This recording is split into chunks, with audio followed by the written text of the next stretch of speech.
conversation with Coretta Scott. He said that there are four major things that we needed to accomplish: end slavery, end Jim Crow, ensure civil rights for all, and ensure economic inclusion for all. She felt that they killed her Martin because he was trying to ensure economic inclusion for all. Yeah, if you look at the last 5 years of Dr. King's life, he was focused on an economic agenda. In fact, the March on Washington speech, first of all, people call it the March on Washington, and actually it's the March on Washington for Jobs and Freedom. So you leave that part off, you leave out the purpose of the actual march.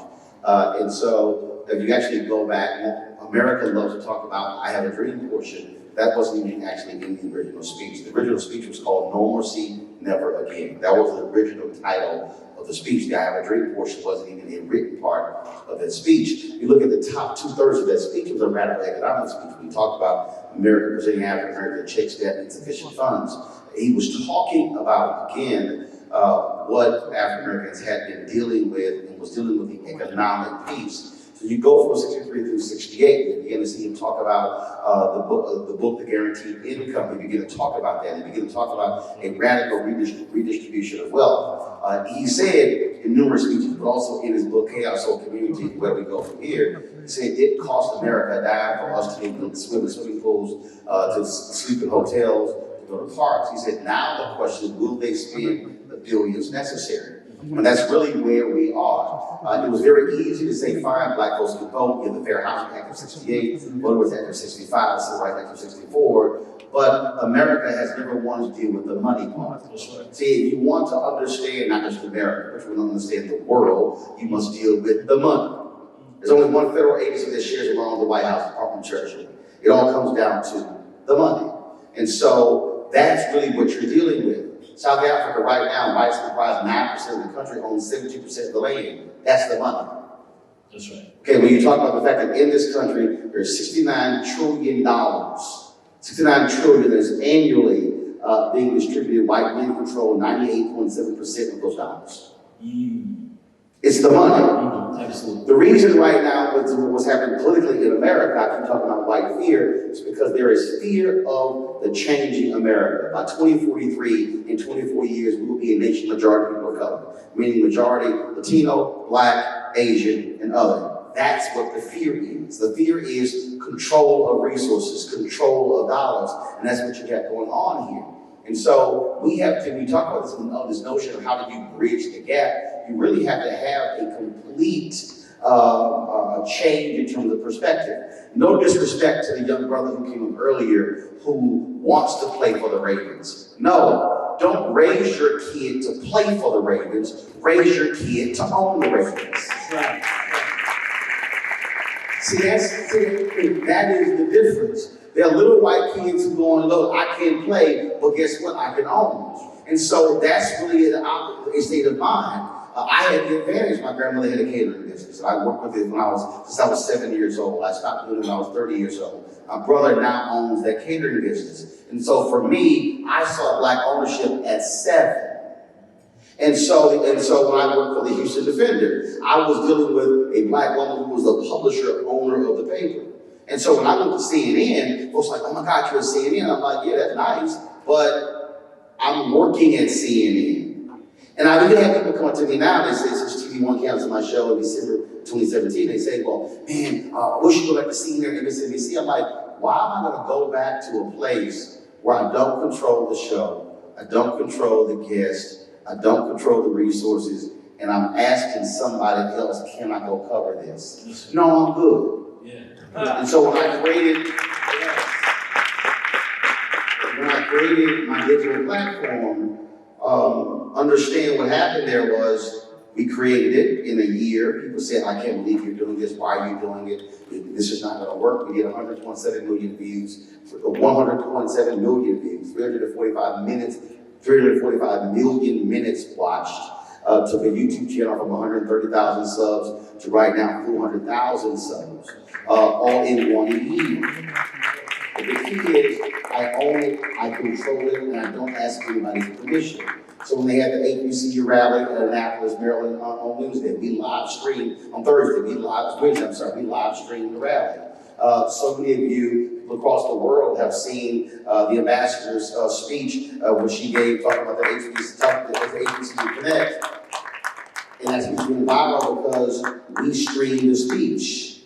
And so that's what happens when you own, when you control. I'm going to be going to Ghana December 19th to the 29th. I was corresponding with some folks, a crew there, and when we come back, we're going to take all of that and put together a 2-hour special. I'm not asking somebody, can I?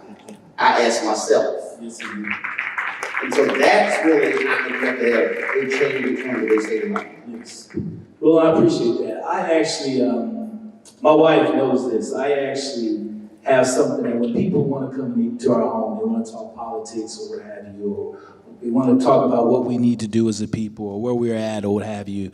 I said there are 3 B's that they must kind of have when they cross that threshold. 1 is they must be banking with a black bank. 2, they must actually be buying their goods and services, 50% of their goods and services from someone black. And 3, they must be actually working towards black causes, much like Men Impact Change, HBCUs, sickle cell anemia. Do you think that it is paramount in order for us to bridge an economic gap, to actually get a foothold on our economics, that we do something similar to that? Yes, but it's also a two-way street. And so, for instance, you talk about black banks. It's one thing to say bank black, but also those banks have to also be in a position to they're providing the services to meet the needs of the people. Tommy Dortch, who was head of a hospital board in Atlanta, he was going to deposit $10 million in a black bank. Now, there was not a single black bank in Atlanta that had the financial instruments able to handle that. I had the National Bankers Association president, that's the group of black banks, on my show, and I asked him, I said, can I go to your website and be able to see a list of all the black banks in each state in the country? Mm-hmm. Can I be able to click that link to go to their website? But he started offering me excuses, and he goes, well, this wasn't what I expected the conversation to go. I said, how hard is that? I said, it's a damn hyperlink. Mm-hmm. He starts talking about, well, we can't afford this, can't afford that. I said, I'm not interested in your excuses. The exact same thing happens when you talk about black media. I've run 3 black newspapers. And what often happens is folks like, well, we don't have the money or this. I'm like, yes, but if you understand the technology, then you're not being boxed in. You could actually be much larger than you are. 2005, I launched the first black audio news source podcast with the Chicago Defender. 2005. Mm-hmm. People running around right now saying, I got a podcast. I'm like, yeah, I did that 14 years ago. Right. It wasn't, and then we did a video podcast in 2006. When you understand the technology, when you understand that you can actually be smaller, but if you understand how it all works. And so what has to happen is customers make the demand, but you have to provide for the demand of the customers in terms of to meet their needs. So it's a two-way street. The second thing, though, is also understanding one's power. If you ask the question collectively, where is the most wealth in black America, it actually exists among public workers. In fact, if you have worked or still work or used to work for a city, county, state, or the federal government, stand up. Who else? Just stand up. Stand up. Y'all, don't be scared. If you've been a public worker, stand up. City, keep standing. City, county, state, federal. Yep, that's teachers. That's teachers, police officers, firefighters, government workers, social in any workers. capacity. Now, let me explain that. The federal government y'all keep standing. The federal government has a $1 trillion pension fund. Now the people standing up have worked in different governmental capacities, but the reality is that African Americans have largely been able to build wealth, relatively speaking, depending upon how you want to define wealth, because the public sector you have not seen the level of racism that you see in the private sector.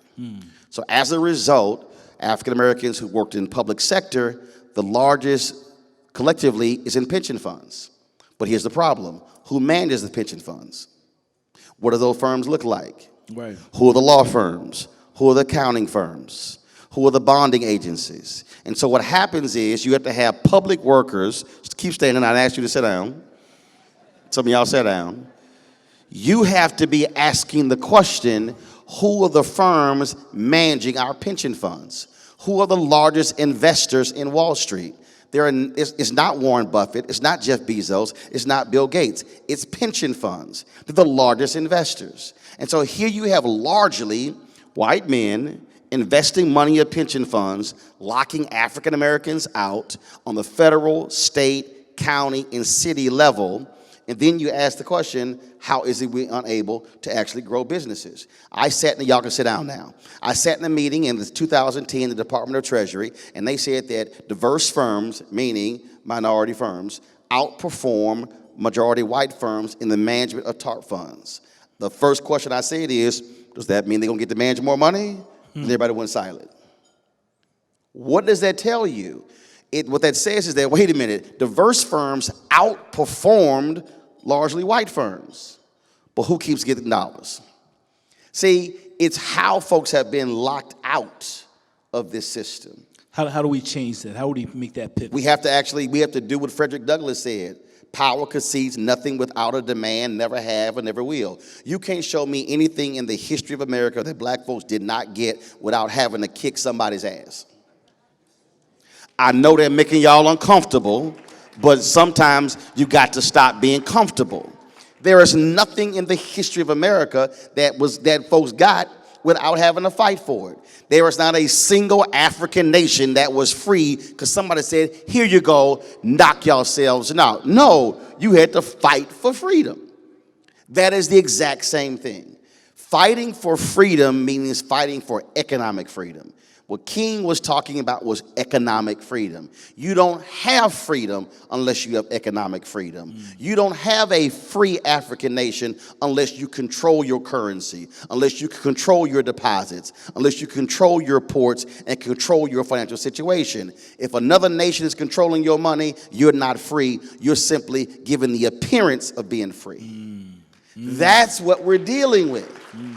You have to deal with the financial reality, and that's what that is what is frankly holding down people of color across the world, because it comes down to the money. I spoke to the Maryland Black Caucus today. Here you have the largest black caucus of any state in America.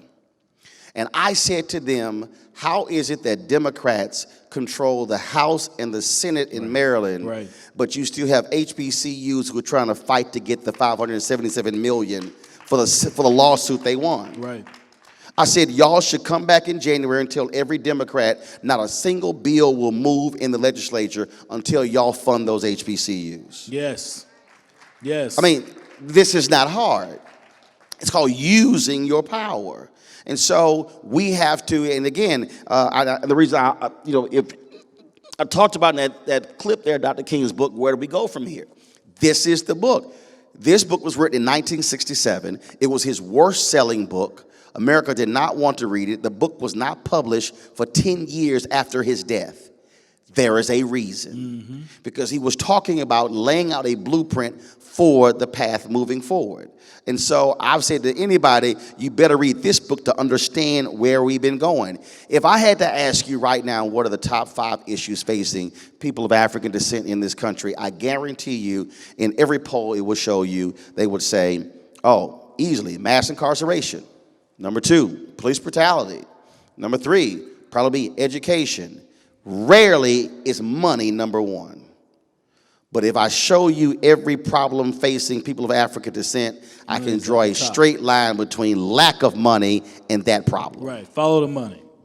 Absolutely. John Hope Bryant, founder of Operation Hope, said, you ain't never seen a riot in a neighborhood with a credit score is 700 or higher.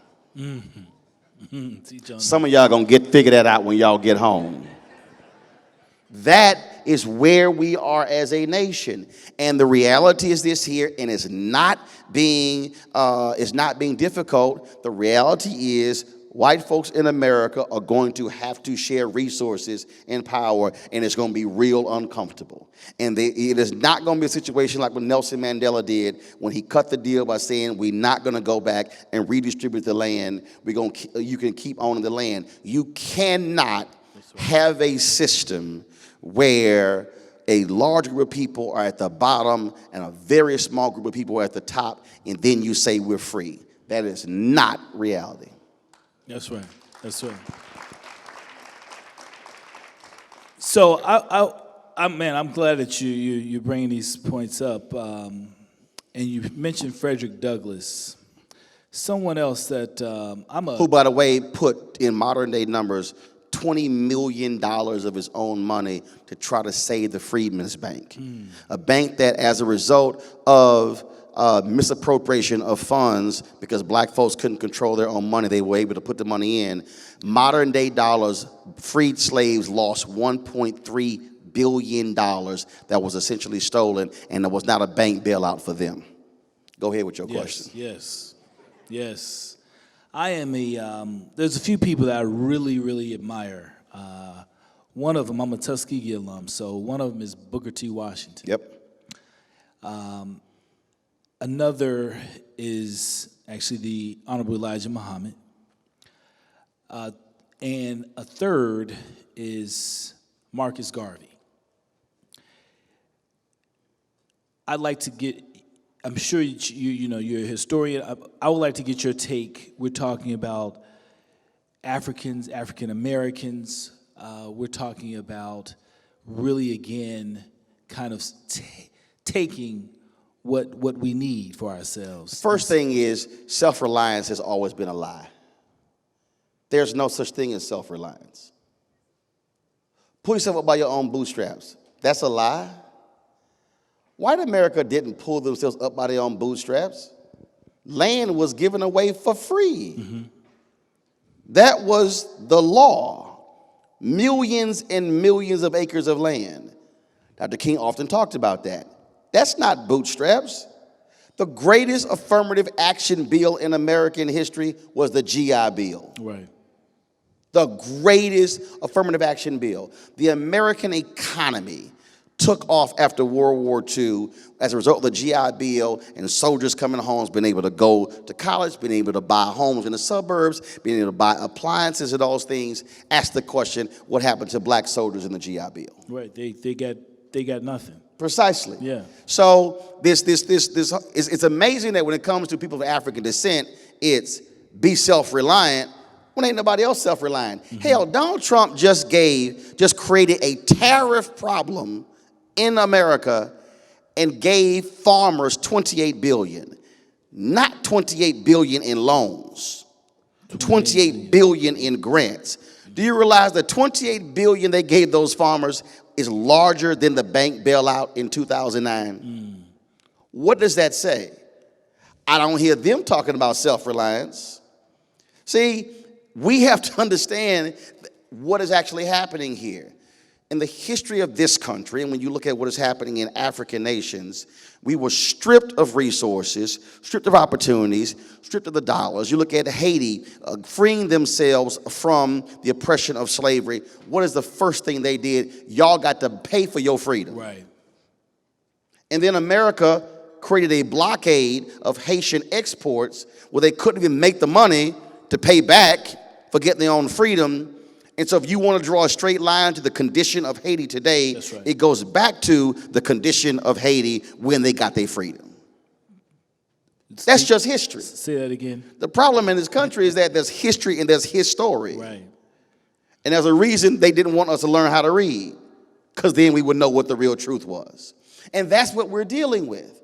And so we have to own up to the fact that in this nation, what you have seen is you have seen this nation use its vast resources to empower non-black people, but then when it came to black folks, then say, why can't y'all get it together?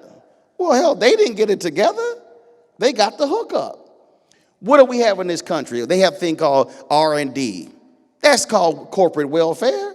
Colin Powell spoke about that at the Republican National Convention in Philadelphia in 2000 and got booed. He said, I'm sorry, you can't be against welfare for poor folks, but you're cool for welfare for corporations. But those are called subsidies. Right. Those are seen as different. And that's what we have to begin to understand. And so how do we utilize public resources to begin to transform communities? That's the real issue. That's the real issue. The greatest thing that nations can do to free people in Africa is to forgive debt. That is the greatest thing they can do. But there's a reason why they don't want to forgive debt. Because debt represents invisible shackles. Just like personal debt represents invisible shackles. Look, when I was at CNN, I had one of the executives there.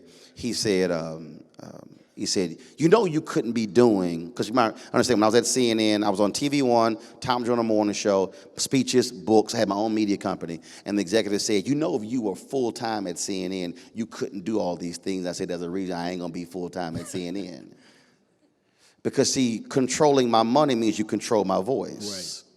I was in another meeting, and this executive was being quite paternalistic in his conversation with me, and I said, you know what, let me help you out. I got 5 checks. Y'all are the 3rd largest. And he sort of sat back and started thinking about it. I said, so if y'all check go away, I got 4 more checks. And I said, now let me also help you with something. I said, my house is paid off. My cars are paid off. I don't have credit card debt. I don't give a damn what you think. Yes. And we need to put that no debt allows me to have a level of freedom. And it's sort of the exact same thing when it comes to nations, when it comes to communities. And that's what we're dealing with. What are some of the things we got to change? Move against these credit agencies in this country. Move against them. How do you have 3 credit agencies that are controlling your entire life and they won't even tell you what the algorithm is? Right. And you have these states, you now have more than 25 states that will allow you. My first job I was offered coming out of college, the Birmingham News, I call them out every single time. Every editor, 16 editors wanted to hire me. I was the best student coming out of my high school, the best student coming out of college, but the HR department there would not let them hire me, they said, because of my credit score. I never let them forget. What is the point there? Credit scores are being used to deny economic opportunities. And so they're forcing us to take lower paying jobs as opposed to higher paying jobs based upon credit scores. So who do they actually hurt? It's understanding the economic system. That's how we're able to change what's happening. Yes, and I'm glad you brought that up, because one of the other things I wanted to talk about a little bit. I got a question. How do we as a people emphasize to parents and prospective students to take an educational cost mitigation approach with respect to higher education, as opposed to an arbitrary approach to education that creates greater loss and financial hardship due to consumer debt by attending legacy schools and private schools without being more open to considering all realities in the factors in the use of state education and trade? I'm going to shorten his question. How the hell do you stop going to schools you can't afford to go to? That's what he just asked. Yes. And so why not look at trades? But this is not just an African American problem. Because you have to understand, again, this system that we've created. In America, we sold the lie that you have to have a college degree. Now there's somebody sitting here going, but you got one, what's the problem? No, listen to what I'm saying. First, 65% of the jobs in America are actually trained through community colleges. But we have sold the ego of the 4-year school. I interviewed a brother, I was playing golf with him in St. Kitts, and his mother was so excited that he was going to America and he was going to be an engineer at IBM. He gets to the United States, decides not to work for IBM, goes to work at Howard University, becomes a janitor, then opens his own janitorial service. Mama comes from St. Kitts and mama is just destroyed. Mama wanted him to be an engineer at IBM. He like, mama, I own my own janitorial company and I got multiple contracts. But mama wanted to go back and tell her friends my baby is an engineer at IBM. We have to understand, I was sitting with Vice President Joe Biden when he was in the White House, and he said, show me a parent who's going to proudly say their kid went to a community college. No. It's my baby goes to LSU, my baby goes to Texas A&M, my baby goes to Georgetown, my baby goes to University of Maryland. That's what we've fallen for. And as opposed to one of my nieces, my wife and I have raised 6 of my nieces, and one of them said, I want to go to the University of Oxford. I was like, great. Figure out how in the hell you're going to pay for it. Because I'm not paying for it. I'm like, your grand idea of what you, and to this day, she's 23. We just kicked her out of my house. My wife was like, you don't know what you're trying to do, so go get your own apartment and figure it out. Because here she's 23, has no idea what she still want to do with her life. And we were like, well, you can't stay here. This ain't no halfway house for to figure out what the hell you're trying to do with your life. You got to make a decision. What we're dealing with is we're dealing with people who are making horrible decisions when it comes. We're lying to our kids by saying you can go to any school you want to go to. No, you can go to any school you want to go to if you get a full ride scholarship. If you don't get a full ride scholarship, Say it again, Roland. you're going to go to school where I'm going to send you, where you're going to get a degree, and I'm not going in debt for your ass to get a college education. I'm being real frank with y'all because that's the only way I roll, and the show is called Roland Martin Unfiltered.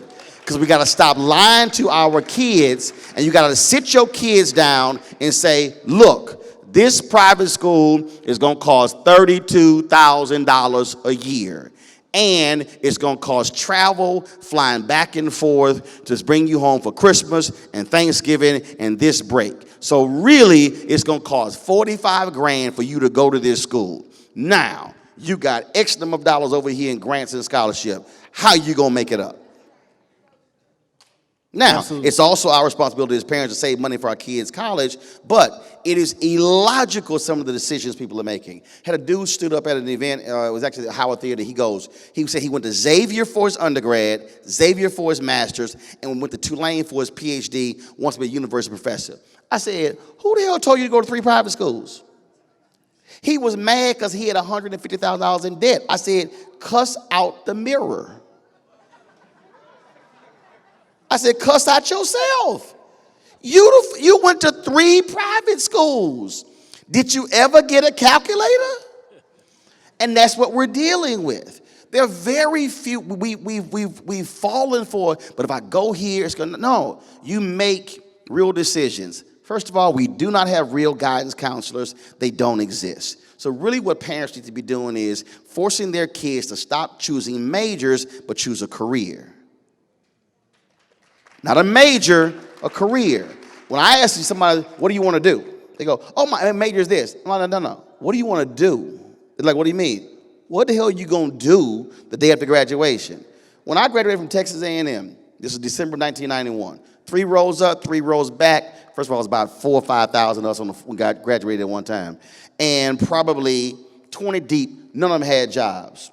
I'm sitting there December 20th, chilling, because I was working 10 days later.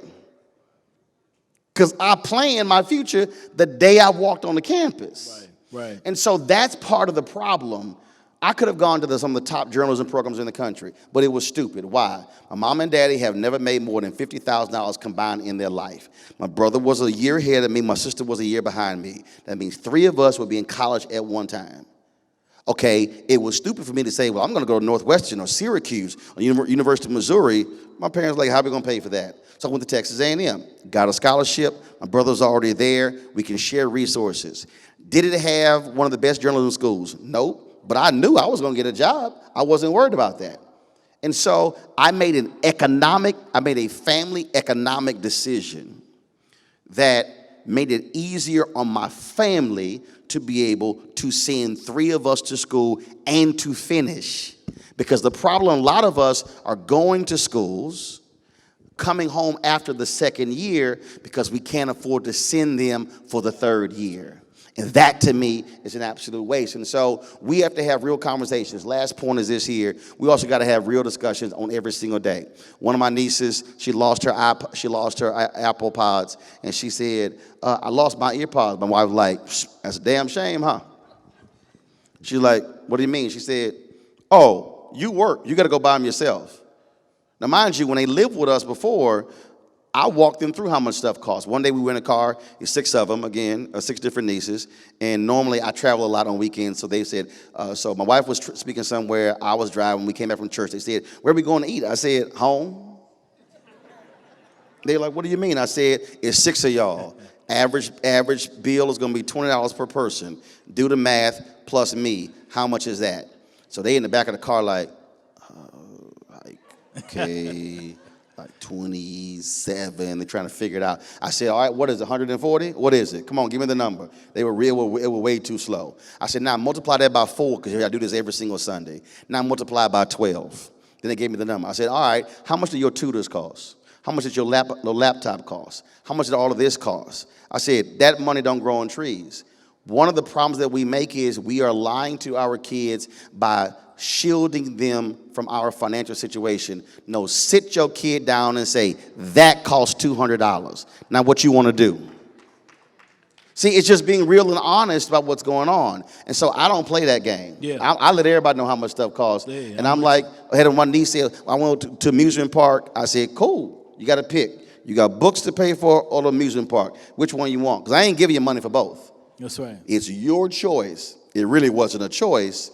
But I needed her to understand at 10 what an economic decision is. So when she's 20, she's gone through that process. That's what parents have to be doing immediately. Well, and last point, not with parents. My parents retired. They moved to my house in Dallas. They wanted to do a stand-up shower. And first of all, I'm living here. I'm like, I ain't there. I said, y'all do what y'all want. Then I went, oh, hell no. I called back 5 minutes later. I said, nope, can't build a shower. My mom was like, what? I said, look, y'all retired. You living in my house, rent-free. Why are you going to incur debt at 65? For a stand-up shower.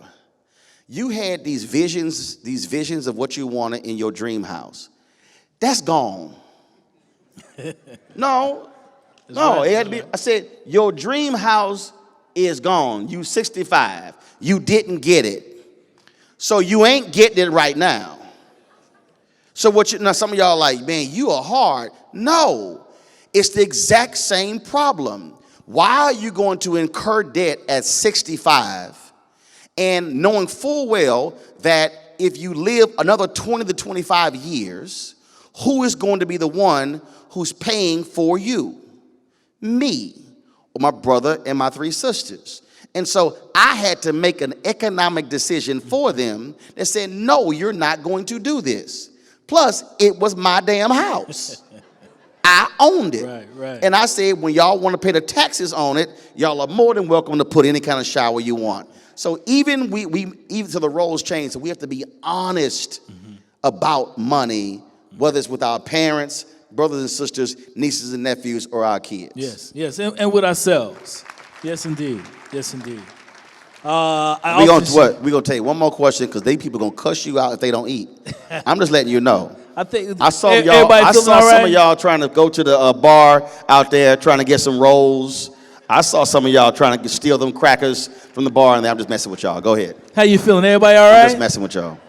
This is a great conversation. We got Roland Martin. Yeah, but they still hungry. That tea ain't doing it. So,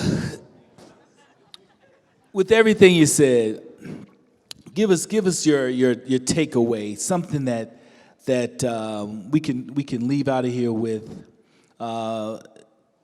that perhaps we can join in with our neighbor on an opportunity or on a movement.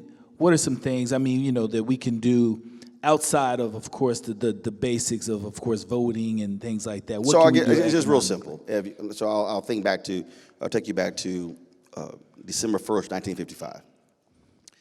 The Montgomery bus boycott was launched as a one-day boycott. After 50,000 black people did not get on buses there, they said, we're going to make it 5 days. Then they said, we're going to keep it going. That's how it lasted 381 days. Understand also that there were a small group of people who were in a church basement that launched the Montgomery and Improvement Association when they elected Dr. King to lead it. And then when they said, look, you got to go figure out what to say, and so he went in the bathroom and began to make some notes because they had a whole packed house upstairs that really only numbered about 500 or so. Why am I laying it out? That sparked the Black Freedom Movement for the next 13 years, a one-day boycott. Part of the problem is that we believe that we need to have mass consensus in order to launch movements. But there's never been a single movement that was launched with mass consensus. None. Movements have been launched with a single person with an idea who told a couple of friends or family members, and it grew and mushroomed from there. So the conversation that we're having right now in terms of how do you deal with economics, look at the number of people who are sitting in this room. Look the around, number of people sitting in this room is far more than the number of people who were sitting in a church basement in Montgomery. So now ask yourself, if people in this room decided to operate with collective economics, if the people in this room said, okay, $1,000 per family goes into a fund, an investment fund, whatever you want to call it, you might look up and say, wait a minute, we may have $150,000 to $200,000. How now can we then disperse that, investing in one other businesses and being able to provide capital? How can that actually be done? Now all of a sudden you say, okay, what can you actually create out of just the people in this room? See, I'm talking about just the people sitting in this room, not anybody who's outside, not anybody who's not here, but we have to think. Ella Baker, one of our greatest movement leaders, she believed it was pulpit to pew, not pew to pulpit. Most people want to start large as opposed to saying, no, you start small. And so we have the ability to do this, but what it requires is for a handful of people to do what they did in Montgomery, to care enough about an issue and then say, we're going to operate collectively to be able to move against this system. That's how it starts. And so you're sitting in this room, attending this event. It's great. You got all these awards behind you. That's great. But the question is, how do you take the people in this room, and it doesn't matter if they're black or not black, but if they say we care about this economic conversation, how do we create a system where you don't have to ask anybody's permission to do this? You don't have to ask any government official to create a group investment club that can serve as an incubator for your own businesses, for your own opportunities. And you look up and go, wait a minute, if we put it together, if I only have 1,000, but I put 1,000 together with 500 other people, that's right. Now we're operating in a much bigger way. Now we have the ability to be able to impact a business or a group of businesses in a different way. But the question is, are you willing to trust the person sitting next to you? Are you willing to say, we're in this thing together? And so I always leave that charge, because when we have these events, folks want to feel good. That's right. But the real question is this here. It's been the fifth annual. If you come back to this event next year and the same event is being held and you did not move collectively next year, come on, then all you've done is waste your time coming to this event. Say it again, And Roland. you've had a Say it great again. dinner, a great night, took some good pictures, probably gonna have a piece of chicken or salmon, but at the end of the day, you wasted the collective gathering to be able to move on an issue, and that's the one thing you got to work on. Yes, yes. Brother, let's give him a round of applause.